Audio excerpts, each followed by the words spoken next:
दोस्तों, सोनिया तब बच्ची थी, छोटी सी मासूम, प्यारी, गोल गोल सी आंखें थी। उसकी वह बंगाली बाबू की बड़ी बेटी थी। जितनी प्यारी थी वह, उससे भी कहीं मीठी उसकी बातें थी। मैं उस मोहल्ले में नया नया आया था, अकेला था। बंगाली बाबू मेरे घर से 2 मकान आगे रहते थे। वे गोरे रंग के मोटे से आदमी थे। सोनिया से उनसे तभी परिचय हुआ था। उनका नाम जयकृष्ण नाथ था। वे मेरे जद्दोजहद भरे दिन थे। दिन भर का थकामांदा जब अपने कमरे में आता तो पता नहीं कहाँ से सोनिया आ जाती और दिन भर की थकान मिनटों में छू हो जाती। वह खूब तोतली आवाज में बोलती थी।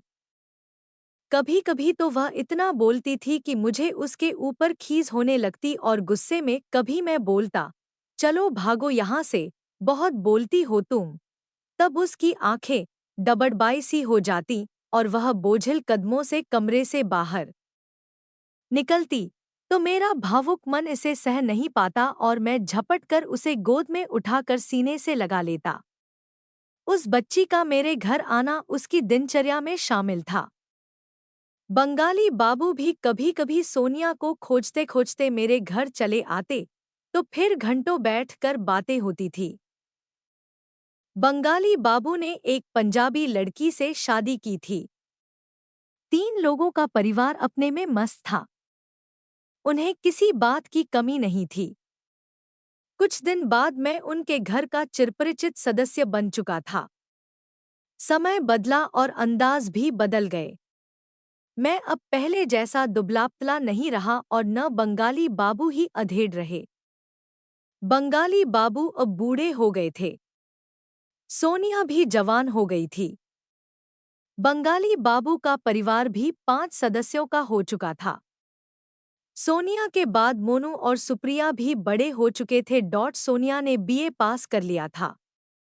जवानी में वह अप्सरा जैसी खूबसूरत लगती थी। अब वह पहले जैसी बातूनी व चंचल भी नहीं रह गई थी। बंगाली बाबू परेशान थे। उनके हंसमुख चेहरे पर अक्सर चिंता की रेखाएं दिखाई पड़ती।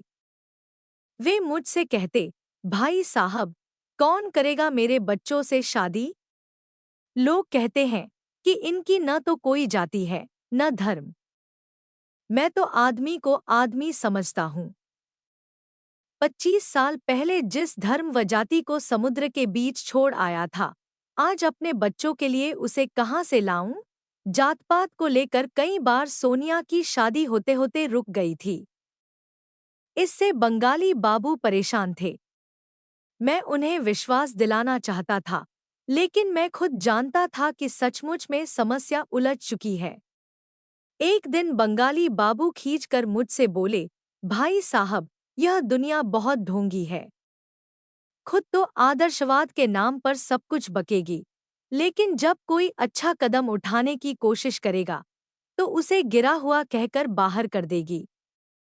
आधुनिकता, आदर्श, क्रांति, यह सब बड़े लोगों के चोचले हैं। एक 60 साल का बूढ़ा अगर 16 साल की दूसरी जाति की लड़की से शादी कर ले, तो वह क्रांति है और न जाने क्या क्या है।